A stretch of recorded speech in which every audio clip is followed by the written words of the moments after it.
नमस्कार मित्रों, आज के इस वीडियो में एक बार फिर से आप सभी का बहुत बहुत हार्दिक स्वागत है। हम आशा करते हैं कि आप सभी स्वस्थ होंगे, मस्त होंगे और पूरी तरह से अपनी तैयारी में व्यस्त होंगे। तो मित्रों, आज के इस वीडियो में हम हिंदी व्याकरण के अंतर्गत एक बहुत महत्वपूर्ण टॉपिक है लोकोक्तियाँ और कहावतें।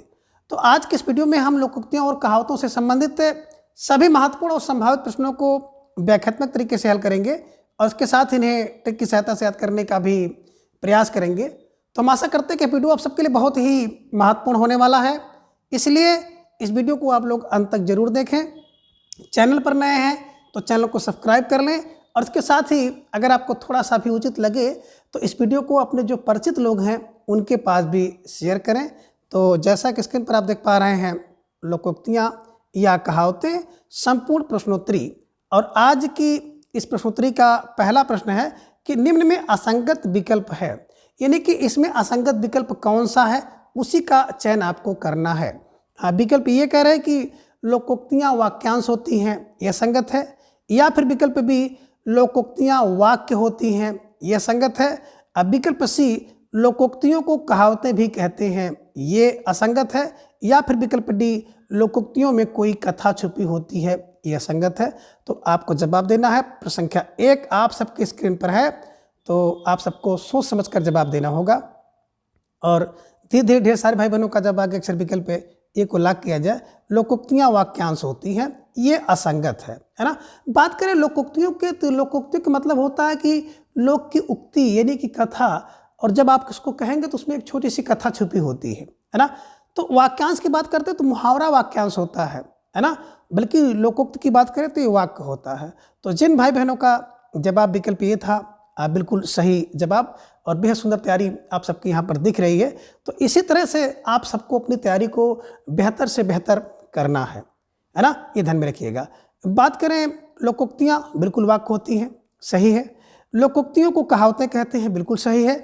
और लोकोक्तियों में कोई कथा छुपी होती है, जितनी भी लोकोक्ति आप पढ़ेंगे, देखेंगे, जानते हैं, सब में कोई न कोई एक छोटी सी कथा छुपी होती है। ठीक है, चलिए।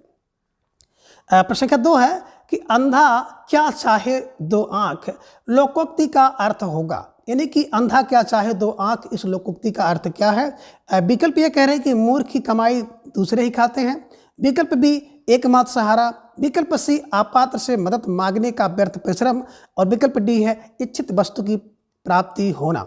जवाब दीजिए। प्रश्न संख्या 2 का थोड़ा सा सोच समझ कर जवाब दीजिएगा, यहाँ पर हो ना कर लीजिएगा, है ना। तो अब धीरे धीरे ढेर सारे भाई बहन का जवाब भी आ गया कि सर विकल्प डी को लाग किया जाए, है ना। इच्छित वस्तु की प्राप्ति होना इज राइट आंसर। देखिए, जो व्यक्ति अंधा होगा ना, तो अंधे व्यक्ति को क्या चाहिए? आँख चाहिए, आँख की उसकी इच्छा है, तो बिल्कुल इच्छित वस्तु की प्राप्त होना इज राइट आंसर। ठीक है ना। अब मूर्ख की कमाई दूसरे खाते हैं, तो आपने एक लोकोक्ति सुना होगा कि अंधी पीसे कुत्ता खाए, अंधी पीस रही कुत्ता खा रहा है, मूर्ख की कमाई दूसरा खाता है। एकमात्र सहारा यानी कि अंधे की लकड़ी, अंधे व्यक्ति के लिए उसकी लकड़ी ही एकमात्र सहारा है, लकड़ी छूट गई तो भटक जाएगा, है ना। और अगला विकल्प सी में आप देख रहे हैं कि आपात से मदद मांगने का व्यर्थ परिश्रम, इसके लिए एक लोकोक्ति है कि अंधे के आगे रोवे आपन नैन भी खोवे, है ना। गांव में बड़ी प्रचलित लोकोक्ति है, ध्यान में रखिएगा।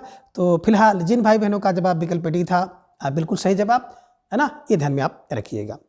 आगे प्रश्न संख्या 3 है, बिना मेहनत की उपलब्धि होना अर्थ से संबंधित लोकोक्ति कौन सी है, यानी कि बिना मेहनत की ही कोई उपलब्धि मिल जाए तो उसके लिए कौन सी लोकोक्ति का प्रयोग किया जाता है। विकल्प ये कह रहे हैं कि अंधे नगरी चौपट राजा, विकल्प बी अक्ल बढ़िया भैंस, विकल्प सी अज्जल गगरी छलकत जाए, या फिर विकल्प डी है कि अंधे के हाथ बटेर लगना। जवाब दीजिए। प्रश्न संख्या 3 का आप सबकी स्क्रीन पर है और धीरे धीरे ढेर सारे भाई बहनों का जवाब भी आ गया, सर विकल्प डी को लाग किया जाए, अंधे के हाथ बटेर लगना इज राइट आंसर, है ना। देखिए, बिना मेहनत के अगर कुछ मिल जाए तो अंधे के हाथ बटेर लग गई, है ना। बटेर एक पक्षी है जिसको पकड़ने के लिए काफ़ी कोशिश करनी पड़ती है, काफ़ी मशक्कत करनी पड़ती है, तब इसका शिकार किया जा सकता है, और कोई अंधा व्यक्ति उसको पा जाए तो भैया क्या हो गया कि बिना मेहनत की उपलब्धि होना, ध्यान में रखिएगा। ठीक है ना। कभी कभी तुक्का भी फंस जाता है, तो ये ध्यान में रख दीजिएगा कि तुक्का वाली, है ना। ठीक है। अब विकल्प में आप देख रहे हैं कि अंधे नगरी चौपट राजा, तो इस लोकोक्ति का अर्थ होता है कि कुप्रशासन और अजागरूक जनता, है ना। अक्ल बड़ी या भैंस, इस लोकोक्ति का अर्थ होगा कि शारीरिक बल से बौद्धिक बल अधिक अच्छा होता है। और अजल गगरी छलकत जाए, यह बड़ी प्रचलित लोकोक्ति है और इसका अर्थ होता है कि अल्प सामर्थ्य वाले व्यक्ति का बहुत क्या होता है ना, बहुत ज़्यादा डींग मारते हैं, बोलते हैं। जो आधी गगरी भरी होती है जल से ना, तो बहुत छलकती है, मतलब बहुत उसमें आवाज़ आती है। उसी प्रकार से जो अल्प ज्ञान वाला व्यक्ति है वो बहुत बोलता है ना, बहुत बातें करता है, डींग हाँकता है, इसे ध्यान में रख लीजिएगा। तो फिलहाल प्रश्न संख्या 3 का विकल्प डी, अंधे के हाथ बटेर लगना इज राइट आंसर। ठीक है, चलिए प्रश्न संख्या 4 कि अरहर की टट्टी और गुजराती ताला का अर्थ है। ये नहीं कि अरहर की टाटी हो और गुजरात से ताला ला के लगाया जाए, तो इस लोकोक्ति का अर्थ क्या होगा। विकल्प ए कह रहे कि अनमेल दोस्ती, विकल्प बी अनमेल प्रबंध, विकल्प सी कठिन व्यवस्था, या फिर विकल्प डी है सही जुगाड़। जवाब दीजिए प्रश्न संख्या 4 का। तो धीरे धीरे ढेर सारे भाई बहनों का जवाब भी आ गया। सर विकल्प बी को लॉक किया जाए, अनमेल प्रबंध इज राइट आंसर, है ना, बिल्कुल सही जवाब। देखिए अरहर की टाटी बनाए हो आप और उसमें गुजरात का ताला लगा दिए हो, तो टाटी का मतलब होता है कि थोड़ा सा सस्ती चीज़ होगी, है ना, और उसके साथ इतनी महंगी चीज़ लगा दिए हो, तो इसका मतलब क्या हो गया कि अनमेल प्रबंध। कभी कभी देखे होंगे गांव समाज में कुछ लोग इस तरह से कार्य कर देते हैं, है ना, तो ये भी आपको ध्यान में रखना है। और कभी कभी कुछ लोग इस तरह की तैयारी भी करते हैं कि छोटी सी परीक्षा और तैयारी बहुत बड़ी कर डालते हैं, तो ये भी आपको ध्यान में रखना है कि अनमेल प्रबंध नहीं करना है कि अरहर की टट्टी हो और गुजरात से ताला मंगवा करके उसमें लगवाइए। विकल्प बी इज राइट आंसर। ठीक है, चलिए प्रश्न संख्या 5 है कि अकेला चना भार नहीं फोड़ सकता है का अर्थ है। अब अकेला चना भार नहीं फोड़ सकता, इस लोकोक्ति का अर्थ क्या होगा, तो थोड़ा सा जवाब आपको देना होगा। विकल्प आपके सामने है। विकल्प यह है कि समूह के द्वारा किया जा सकने वाला कठिन कार्य अकेले नहीं किया जा सकता, ये इसका अर्थ होगा। अब विकल्प बी है कि समूह के द्वारा किया जा सकने वाला कठिन कार्य अकेले किया जा सकता है। विकल्प सी है कि समूह के द्वारा किया जा सकने वाला कठिन कार्य नहीं किया जा सकता। और विकल्प डी है कि समूह द्वारा किया जा सकने वाला कठिन कार्य किया जा सकता है। अब आपको जवाब देना है कि अकेला चना भार नहीं फोड़ सकता, इस लोकोक्ति का सटीक अर्थ क्या होगा। तो ढेर सारे भाई बहनों का जवाब आ गया कि सर विकल्प ए को लॉक किया जाए, समूह द्वारा किया जा सकने वाला कठिन कार्य अकेला नहीं किया जा सकता है। कुछ काम ऐसे होते हैं कि जो समूह में ही होगा, तो समूह वाला काम व्यक्तिगत नहीं होता है। कभी कभी आप गांव समाज में सुनते होंगे कि अकेला काम मेरा होता तो मैं कर डालता, लेकिन क्या कह रहे हैं, ये समूह का काम है। तो समूह का काम वही है कि अकेला चना भार नहीं फोड़ सकता है, ये ध्यान में रखिएगा। और विकल्प ए को हमेशा के लिए कंठस्थ कर लीजिएगा। ठीक है, चलिए प्रश्न संख्या 6 है कि अटका बनिया दे उधार का अर्थ है। यानी कि अटका बनिया उधार देता है, इस लोकोक्ति का क्या अर्थ है। विकल्प ये कह रहे कि स्वार्थी और मजबूर व्यक्ति अनचाहा कार्य नहीं करता। विकल्प बी स्वार्थी और मजबूर व्यक्ति अनचाहा कार्य भी करता है। विकल्प सी है कि स्वार्थी और मजबूर व्यक्ति कार्य नहीं करता। और विकल्प डी है स्वार्थी और मजबूर व्यक्ति कार्य करता है। अब जवाब आपको दीजिए। और प्रश्न संख्या 6 आप सबकी स्क्रीन पर है। बड़ा प्यारा सा प्रश्न है, तो आप सबका जवाब भी बहुत सही आना चाहिए। और आप सबका जो जवाब है वो भी आ गया। सर विकल्प बी को लॉक किया जाए, स्वार्थी और मजबूर व्यक्ति अनचाहा कार्य करता है ना, ध्यान में रखिएगा। देखिए अटका बनिया का मतलब अगर कोई बनिया अटका है तो उधार वो दे देता है, यानी कि स्वार्थी और मजबूर व्यक्ति अनचाहा कार्य कर देता है। ठीक है, चलिए प्रश्न संख्या 7 है कि असंगत विकल्प कौन सा है। आपको जवाब देना है प्रश्न संख्या 7 का कि इनमें असंगत विकल्प कौन सा है। और थोड़े सा बड़ा प्रश्न है, तो पूरी स्क्रीन पर आपको दिख रहा होगा, है ना, कि असंगत विकल्प कौन सा है। अब विकल्प ये कह रहे कि अपनी अपनी ढपली अपना अपना राग, इसका अर्थ हो गया कि अपनी मनमानी करना और दूसरों के साथ तालमेल ना बैठाना, यह असंगत है। अब विकल्प भी है कि आप बैल मुझे मार, यानी कि जानबूझकर आफत मोल ले लेना, यह संगत है। विकल्प सी कह रहे हैं कि आंख और कान में 4 अंगुल का फर्क होता है, यानी कि आंखों देखी सच और कानों देखी ना हो, दोनों में अंतर होता है। और विकल्प डी है कि आंख का अंधा गांठ का पूरा, है ना, ये असंगत है। कह रहे हैं कि मूर्ख किंतु धनहीन, है ना। तो अब आपको जवाब देना है कि इनमें कौन सा विकल्प असंगत है। और जो असंगत होगा ना, यानी कि लोकोक्ति और उसका अर्थ जिसका असंगत होगा उसी का चयन आपको करना है। तो थोड़ा सा परिश्रम आपको करना होगा। फिलहाल ढेर सारे भाई बहनों का जवाब भी आ गया कि सर विकल्प डी को लॉक किया जाए।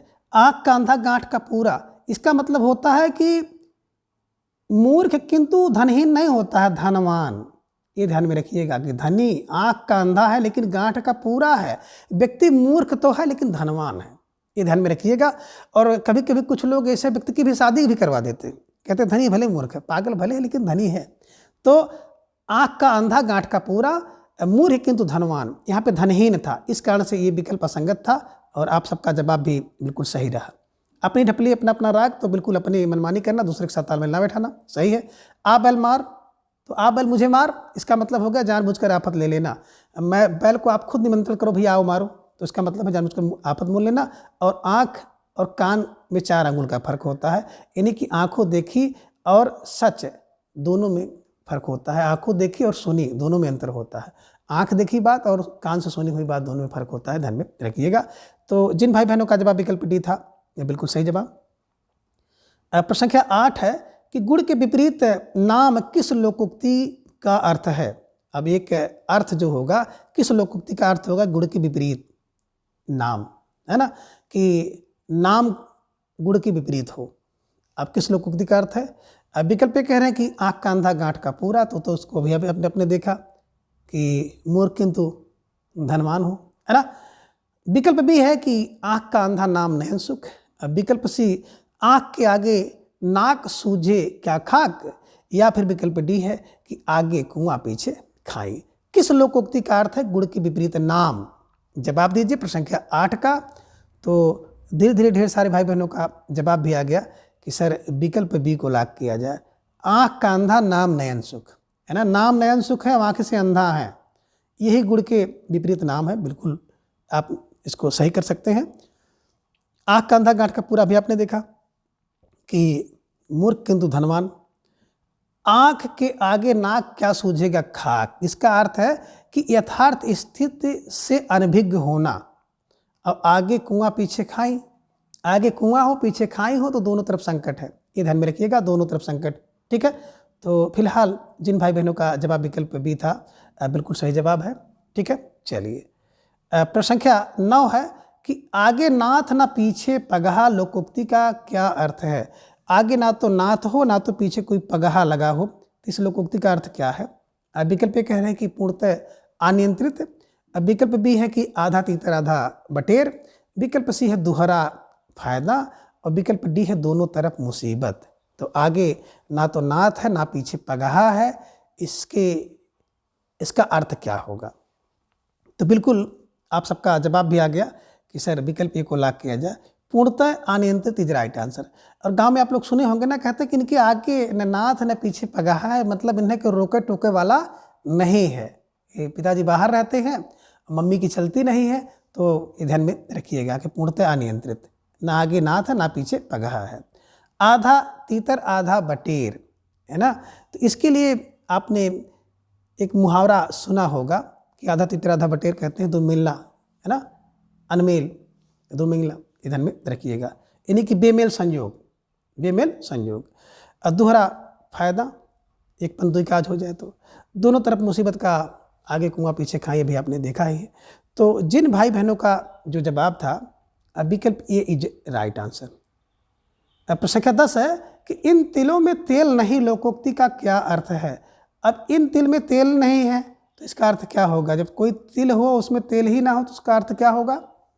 विकल्प ये कह रहे हैं कि किसी भी लाभ की संभावना ना होना। विकल्प बी है कि सीमित साधनों से बड़ा कार्य करने का प्रयास करना। विकल्प सी है कि संसार में व्याप्त भिन्नता। और विकल्प डी है प्रदर्शन तो अधिक और सार की बात कम है। अब जवाब दीजिए प्रश्न संख्या 10 का।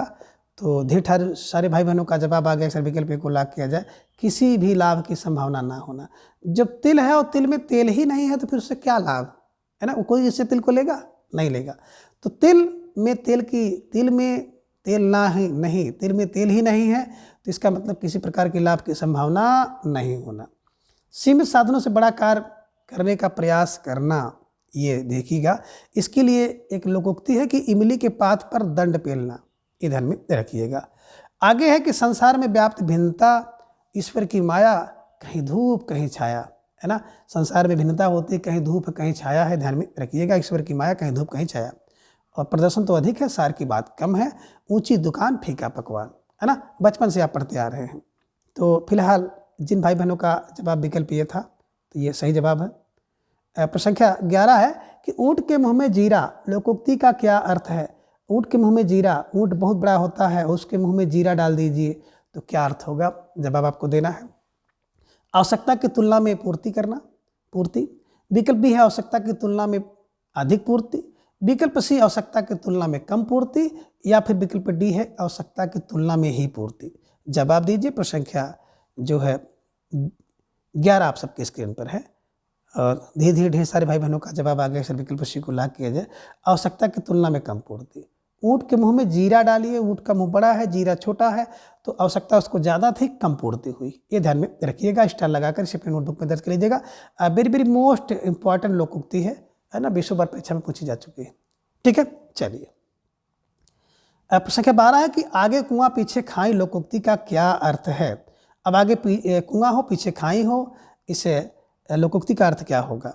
विकल्प ए कह रहे हैं कि खतरनाक जगह है, विकल्प बी है शुभ कार्य होगा, विकल्प सी कह रहे हैं कि विपत्ति से सामना, या फिर विकल्प डी है कि सभी ओर से विपत्ति होना। बिल्कुल सभी ओर से विपत्ति होना, विकल्प डी इज राइट आंसर, है ना। तो जिन भाई बहनों का जवाब विकल्प डी था बिल्कुल सही जवाब, और निश्चित रूप से आप सब बधाई के पात्र हैं। तो स्टार लगाकर इसे अपने नोटबुक में दर्ज कर लीजिए। ठीक है, चलिए। प्रश्न संख्या 13 है कि असरफियाँ लूटे और कोयले पर मोहर का अर्थ है। असरफियाँ लूट जाए और कोयला पे मोहर लगाइए, है ना, उसको बचाइए, तो इसके लिए कौन सा अर्थ होगा। विकल्प ये कह रहे हैं कंजूसी करना, विकल्प बी असरफियों की लूट करना, विकल्प सी है कि एक ओर धन अव्यय करना, दूसरी ओर कंजूसी करना, और विकल्प डी है कि एक और धन का अव्यय, दूसरी ओर धन की कंजूसी नहीं करना। तो अब जवाब आप दीजिए प्रश्न संख्या 13 का। तो धीरे धीरे ढेर सारे भाई बहनों का जवाब आ गया। अक्सर विकल्प है ना, सी को लाख किया जाए। एक और धन का अव्यय हो रहा, दूसरी ओर जो है कंजूसी की जा रही है ना। असरफियाँ लूटे तो असरफी लूटी जा रही हैं, लेकिन कोयला जो है उस पर मुहर लगाया जा रहा है। तो एक ओर तो धन का अव्यय, दूसरी ओर धन की कंजूसी की जा रही है। विकल्प सी इज राइट आंसर। ठीक है, चलिए। प्रश्न संख्या 14 है कि एक अनार 100 बीमार लोकोक्ति का अर्थ है। एक अनार 100 बीमार, इस लोकोक्ति का अर्थ क्या होगा। विकल्प ये कह रहे हैं कि संगठन में शक्ति होना, विकल्प बी मुसीबत में मुसीबत आना, विकल्प सी है कि चालाकी से एक बार कार्य निकालना, और विकल्प डी है कि एक वस्तु के अनेक ग्राहक। आप जवाब दीजिए कि एक ठे अनार हो और 100 लोग बीमार हो जाएं कि भैया हमको चाहिए हमको चाहिए। तो ये ध्यान में रखिए, आपका जवाब भी आ गया कि सर विकल्प डी को ला किया जाए। एक वस्तु अनेक ग्राहक, है ना। एक अनार के लिए 100 लोग बीमार हो जाए कि हमको चाहिए, तो एक वस्तु अनेक ग्राहक, ध्यान में रखिएगा। जिन भाई बहनों का जवाब विकल्प डी था बिल्कुल सही जवाब है, और आप सब जीनियस हैं, है ना। अपने को जीनियस मान लीजिए। ठीक है, चलिए। प्रश्न संख्या 14 का ए विकल्प आप देख रहे हैं कि संगठन में शक्ति होना। अब इसके लिए एक लोकोक्ति है कि एक 11 होना, है ना। एक 11 होना। अब मुसीबत में मुसीबत आना, मैंने कंगाली में आटा गीला होना, कहते हैं ना कंगाली में आटा गीला हो गया। और चालाकी से एक बार कार निकालना, कोई व्यक्ति चालाकी से एक बार कार निकाल लेता है, तो इसके लिए भी एक लोकोक्ति है कि काठ की हांडी बार बार नहीं चढ़ती है ना। तो सबको ध्यान में आपको रखना है, स्टार लगाकर अपने नोटबुक में दर्ज कर लीजिए।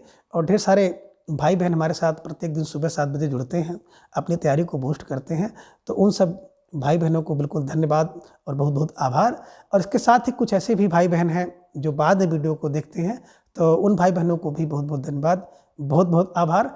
आप सबका प्रेम स्नेह इसी तरह से मिलता रहा तो निश्चित रूप से आप लोग देख सकते हैं कि आने वाले समय में क्या कुछ मेरे द्वारा किया जाएगा, अधिक से अधिक करने का प्रयास करूँगा। ठीक है ना। तो फिलहाल प्रश्न संख्या 15 आ गया कि असंगत विकल्प कौन सा है ना। थोड़ा सा बिल्कुल सोच समझकर आपको जवाब देना होगा। असंगत विकल्प कौन सा है। विकल्प ये कह रहे हैं कि एक हाथ से ताली नहीं बजती है, और इसका अर्थ है कि झगड़ा एक पक्ष से नहीं होता, यह संगत है। विकल्प भी है कि ओछे की प्रीत बालू की भीत, यानी कि दुष्ट व्यक्ति का प्रेम अस्थिर होता है, यह संगत है। विकल्प सी है कि कोयले की दलाली में मुंह काला, यानी कि बुरे के साथ रहने पर बुराई नहीं मिलती है, यह संगत है। या फिर विकल्प डी है काला अच्छा भैंस बराबर, मतलब हो गया बिल्कुल अनपढ़। अब जवाब दीजिए प्रश्न संख्या 15 का कौन इसमें असंगत है। तो धीरे धीरे ढेर सारे भाई बहनों का जवाब आ गया सर विकल्प सी को लाख किया जाए, है ना। देखिए कोयले की दलाली करेंगे, यानी कि कोयला का काम करेंगे, कोयले के साथ रहेंगे तो बुरे के साथ बुराई नहीं मिलती है, गलत है, बल्कि बुरे के साथ रहने से बुराई मिलती है ना। कभी कभी देखे होंगे कि उनके साथ रहने के कारण जो है उनको भी लोग कहते हैं कि ये भी इनके साथ थे, है ना। कहते हैं गेहूँ के साथ घून पिस जाना। यही है कि कोयले की दलाली करेंगे तो काला काम करेंगे तो कालिक तो लग ही जाएगी, और नहीं कि दुष्ट के साथ रहेंगे, बुरे के साथ रहेंगे तो बुराई आपको मिलती है, ये नहीं मिलती है, गलत है। तो गलत था तो असंगत पूछा गया था, इसलिए प्रश्न संख्या 15 का विकल्प सी इज राइट आंसर। अब एक हाथ से ताली नहीं बजती, मतलब एक पक्ष से झगड़ा नहीं होता, दोनों है ना जिम्मेदार होते हैं। ओछे की प्रीत बालू की भीत, ओछे व्यक्ति की प्रीत कब टूट जाए और बालू की भीत कब गिर जाए, यानी कि दुष्ट व्यक्ति का प्रेम अस्थिर होता है। और काला अक्षर भैंस बराबर, बिल्कुल अनपढ़। तो जो व्यक्ति अनपढ़ होगा ना उसके लिए काला अक्षर भैंस की तरह दिखाई देगा, कि जिससे भैंस काली होती है उससे अक्षर काला होता है, ये ध्यान में आप रखिएगा, ठीक है। चलिए प्रश्न संख्या 16 है कि कबहू निरामिष होए न कागा का अर्थ है ना। कबहू माने कभी भी, निरामिष माने बिना मांस के खाए कागा कैसे रह सकता है, यानी कि मांसाहारी कैसे छोड़ सकता है कागा, है ना। तो विकल्प ये कि दुष्ट अपनी दुष्टता छोड़ता है, इसका अर्थ होगा। अब विकल्प भी है कि दुष्ट अपनी दुष्टता नहीं छोड़ता है। अब विकल्प सी है कि ओछा व्यक्ति सदा दिखावा ही करता है। और विकल्प डी है कि तू चतुर है मगर मैं तुझसे भी अधिक चतुर हूँ। अब जवाब दीजिए प्रश्न संख्या 16 का। तो धीरे धीरे ढेर सारे भाई बहनों का जवाब भी आ गया कि सर विकल्प बी को लाख किया जाए। तो विकल्प बी, दुष्ट अपनी दुष्टता नहीं छोड़ता है ना। कभी भी, कबहू निरामिष होए न कागा, कागा बिना मांस के नहीं रहने वाला है कभी भी।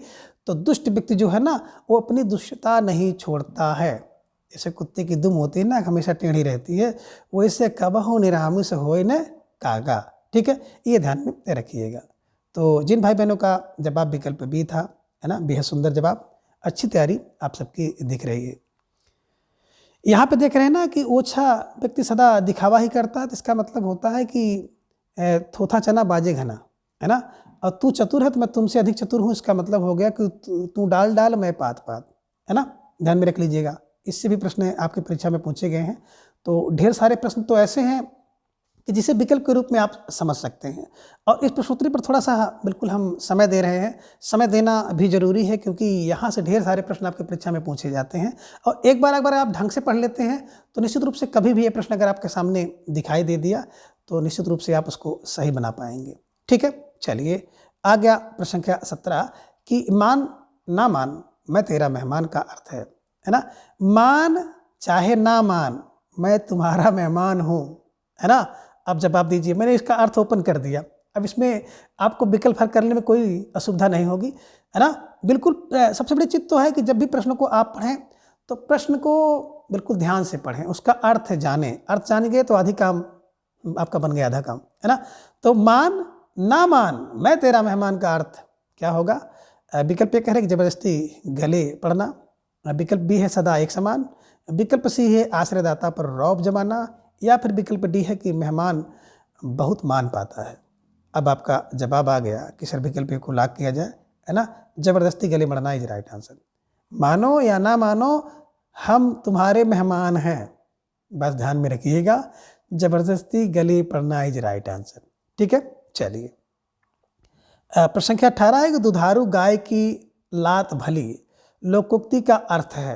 ये देखिए बिल्कुल आज के समाज में यही चल रहा है कि दुधारू गाय की लात भली है, लोकोक्ति का अर्थ है। बिल्कुल घर में 2 भाई हों और एक भाई कमाने वाला हो और एक बेरोजगार हो, तो कमाने वाला व्यक्ति अगर गाली भी देगा ना तो मम्मी पापा उसको बिल्कुल समझ लीजिए कि किसी उपहार से कम नहीं समझते हैं। और जो बेचारा बेरोजगार है अगर उसने मम्मी पापा को सही सलाह भी दे दिया तो उसकी सलाह भी समझ लीजिए किसी गाली से कम नहीं होती है। एकदम बिल्कुल यथार्थ बता रहा हूँ और आप लोग इसको देख रहे होंगे, है ना। अब कुछ लोग हैं भाई, देखो हर जगह अपवाद होता है, तो किसी की भावना को ठेस पहुंचाना मेरा उद्देश्य नहीं है, बल्कि इसको बिल्कुल यथार्थ रूप में दिमाग में बैठाना, है ना। कि दुधारू गाय की 2 लात भली होती है, आप समझ गए आप लोग, है ना। कि विकल्प ये कह रहे कि दुधारू गाय को लात मारना। विकल्प भी दुधारू गाय को लात नहीं मारना। विकल्प सी है लाभकारी व्यक्ति द्वारा दिए गए कष्ट और भी अच्छे लगते हैं। ये सही होगा या फिर विकल्प डी, लाभकारी व्यक्ति द्वारा दिए गए कष्ट और भी अच्छे नहीं लगते हैं। अब जवाब दीजिए।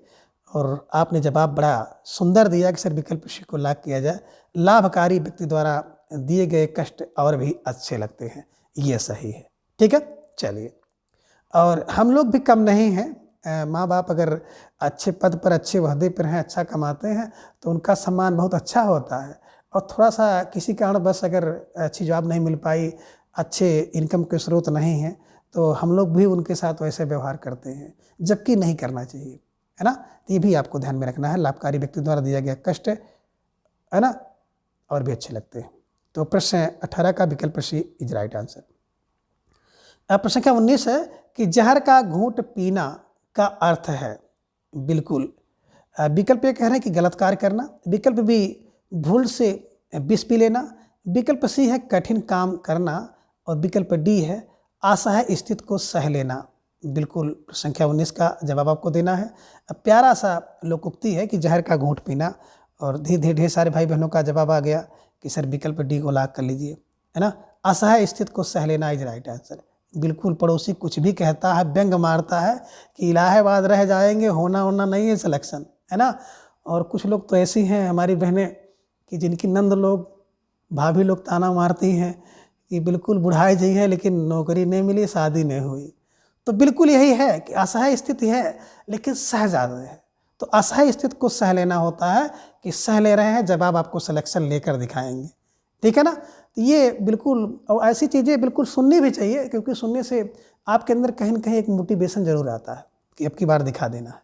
तो बिल्कुल जहर की घूंट पीने का मतलब है असहाय स्थिति को सह लेना इज राइट आंसर। ठीक है, चलिए। प्रश्न संख्या 20 है कि गंगा गए गंगादास, जमुना गए जमुनादास। इस लोकोक्ति का अर्थ क्या होगा, है ना। बिल्कुल, थोड़ा अगर आप ध्यान से इसको सुनेंगे कि गंगा गए तो गंगादास, अब जमुना गए तो जमुनादास, अब इसका अर्थ खुल गया, है ना। विकल्प ये कह रहे हैं कि अच्छा तीर्थयात्री होगा, अब विकल्प बी है कि यशस्वी व्यक्ति होगा, विकल्प सी है कि अवसरवादी, या फिर विकल्प डी जैसा नाम वैसा काम। जवाब दीजिए। तो धीरे धीरे ढेर सारे भाई बहनों का जवाब आ गया कि सर विकल्प सी को लॉक किया जाए। विकल्प सी अवसरवादी इज राइट आंसर, है ना। देखिए, कुछ व्यक्ति ऐसे हैं कि जहाँ जाते हैं बस वहीं का हो जाते हैं, कि गंगा गए तो वहाँ पे गंगादास बन गए, जमुना गए तो जमुनादास बन गए। अवसरवादी व्यक्ति इज राइट आंसर, है ना। इस समय देख रहे होंगे न तमाम लोग हैं जिस पार्टी में गए उसी पार्टी के हो गए, तो ये अवसरवादी हैं, अवसरवादी, ध्यान में रखिएगा। ठीक है, चलिए। प्रश्न संख्या 21 है कि अंधों में काना राजा लोकोक्ति का क्या अर्थ है। कि अंधे हों और अंधे में काना व्यक्ति भी राजा होता है। तो जब सब अंधे हैं वहाँ पे काना व्यक्ति मिल गया तो उनसे अच्छा तो है ना। तो विकल्प कह रहे हैं कि अकेला आदमी लाचार होता है, विकल्प बी है कि मूर्खों में कुछ पढ़ा लिखा, विकल्प सी है कि डींग हाँकना, और विकल्प डी है किसी तरह की जिम्मेदारी ना होना। तो आपका जवाब आ गया कि मूर्खों में कुछ पढ़ा लिखा होना इज राइट आंसर। अंधों में काना, है ना, जहाँ पे अंधे हैं वहाँ पे काना, यानी कुछ पढ़ा लिखा होना, है ना। कभी कभी देखे होंगे किसी गांव में एकदम बिल्कुल लोग अनपढ़ हैं, उसमें थोड़ा पढ़ा लिखा व्यक्ति भी क्या होता है, अंधों में काना राजा होता है, यानी कि जानकार होता है। ठीक है, चलिए। तो प्रश्न संख्या 21 में आप एक और देख सकते हैं कि अकेला आदमी लाचार होता है। तो इसके लिए आपने एक लोकोक्ति देखा होगा कि अकेला चना भाड़ नहीं फोड़ सकता है ना। डींग हाँकना अज्जल गगरी छलकत जाए वाली कहावत, है ना। और किसी तरह की जिम्मेदारी ना होना, तो आगे नाथ न पीछे पगहा, अनियंत्रित है, कोनो जिम्मेदारी इनके ऊपर नहीं है। ठीक है, चलिए। तो फिलहाल प्रश्न संख्या 21 का जो जवाब आप सबका था विकल्प बी इज राइट आंसर। प्रश्न संख्या 22 है कि दोहरा लाभ के लिए उचित मुहावरा कौन सा है। अब जवाब दीजिए। यहाँ पे देखिए मुहावरा आ गया है कि कौन सा है। ऊंची दुकान फीकी पकवान, चिराग तले अंधेरा, आम के आम गुठली के दाम, नाच न जाने आंगन टेढ़ा। कौन सा होगा, जवाब दीजिए प्रश्न संख्या 22 का। तो धीरे धीरे ढेर सारे भाई बहनों का जवाब आ गया अक्सर विकल्प सी को लॉक किया जाए कि आम के आम मिल गए, गुठली का दाम मिल गया, यही विकल्प सी इज राइट आंसर। ठीक है, चलिए। जिन ढूंढा तिन पाइयाँ गहरे पानी पैठ का अर्थ है। अब जिन ढूंढा तिन पाइयाँ गहरे पानी पैठ, इस लोकोक्ति का अर्थ बताइए। प्रश्न संख्या 23 आप सबके स्क्रीन पर है। विकल्प यह है कि परिश्रम का फल अवश्य नहीं मिलता, विकल्प बी जिसने ढूंढा वह चतुर है, विकल्प सी है कि जिसने ढूंढा उसे मिला, और विकल्प डी है कि परिश्रम का फल अवश्य मिलता है। जवाब दीजिए और बिल्कुल आप सबका जवाब भी आ गया। अक्सर विकल्प डी को लॉक किया जाए, परिश्रम का फल अवश्य मिलता है, इज राइट आंसर, है ना। जिन ढूंढा तिन पाइयाँ गहरे पानी पैठ, है ना। जिसने ढूंढा उसको मिला है, जिसने परिश्रम किया है उसको उसका फल मिला है। तो जो भाई बहन बिल्कुल सुबह 7 बजे किसी तरह से जग करके इस ठंड में क्लास लेते हैं, डेली निरंतरता के साथ पूरी निष्ठा से लगे हुए हैं, तो उनका बिल्कुल ये परिश्रम समझ लीजिए, है ना, अवश्य रंग लाएगा, है ना। उनके परिश्रम का फल अवश्य मिलेगा। तो विकल्प डी इज राइट आंसर। ठीक है, चलिए। प्रश्न संख्या 24 है कि ना रहेगा बांस ना बाजेगी बांसुरी का अर्थ क्या है। ना बांस रहे और बांस नहीं रहेगा तो बांसुरी कैसे बनेगी, और जब बांसुरी बनेगी नहीं तो बजेगी कैसे। और विकल्प ए कह रहे हैं कि कारण का ना होना, विकल्प बी कार्य का ना होना, विकल्प सी है ना कारण होगा ना कार्य होगा, विकल्प डी है बांसुरी नहीं रहेगी तो बरेली में कार्य नहीं होगा। अब जवाब दीजिए प्रश्न संख्या 24 का। तो धीरे धीरे ढेर सारे भाई बहनों का जवाब आ गया कि ना कारण होगा ना कार्य होगा, यानी कि विकल्प सी इज राइट आंसर, है ना। ना बांस रहेगा तो ना तो बांसुरी बनेगी, अब जब बांसुरी बनेगी नहीं तो बजेगी कैसे। ना कारण होगा ना कार्य होगा। ठीक है, चलिए। अब प्रश्न संख्या 25 है कि होनहार के लक्षण पहले से ही दिखाई पड़ने लगते हैं के लिए उपयुक्त लोकोक्ति होगी, यानी कि जो व्यक्ति होनहार होता है ना, उसका लक्षण पहले से ही दिखाई पड़ने लगता है, उसके लिए उपयुक्त लोकोक्ति कौन सी है, आपको जवाब देना है। विकल्प ये कह रहे हैं कि होनहार बीरवान के हो चिकने गात, विकल्प बी है कि होनहार के 4 पात, विकल्प सी है अटकेगा सो भटकेगा, विकल्प डी है कि अपना मकान कोट समान। जवाब दीजिए प्रश्न संख्या 25 का। तो धीरे धीरे ढेर सारे भाई बहनों का जवाब भी आ गया कि सर विकल्प ए को लॉक कर लीजिए, होनहार बीरवान के हो चिकने पात, है ना। तो बिल्कुल होनहार बीरवान के चिकने पात यानी कि प्रारंभ से ही लक्षण दिखाई देने लगता है ना, कि किस व्यक्ति से क्या उम्मीद कर सकते हैं आप, आगे जाके क्या करेगा, है ना। यहाँ पे देखिए, जो अटकेगा सो भटकेगा, जो अटक गया वो भटक गया, यानी कि दुविधा या सोच विचार में पड़ोगे तो काम नहीं होगा, जो भी आपको काम करना है। तो जो अटकेगा सो भटकेगा, कि दुविधा या सोच विचार में अगर आप पड़ गए तो काम नहीं होगा। आगे है अपना मकान कोट समान, यानी कि अपने घर में जो सुख होता है वह कहीं नहीं होता है, ये ध्यान में रखिएगा। और बिल्कुल इन सभी जितने भी आपने लोकोक्ति देखा और लोकोक्ति का बिल्कुल अर्थ देखा, उसको आप कंठस्थ कर लीजिएगा। तो मित्रों, आज की इस वीडियो में बस इतना। अगली वीडियो में हम इसके अगले भाग को जानेंगे। तब तक के लिए आप सभी अपना बेहद ख्याल रखिए और अपना अधिक से अधिक समय अपने अध्ययन पर लगाएं। अपना प्रेम, स्नेह एवं विश्वास इसी तरह से चैनल पर बनाए रखिए और प्रत्येक दिन सुबह 7 बजे जुड़ करके आप अपनी तैयारी को जांचिए, परखिए, मजबूत करिए। धन्यवाद, नमस्कार, बाय बाय।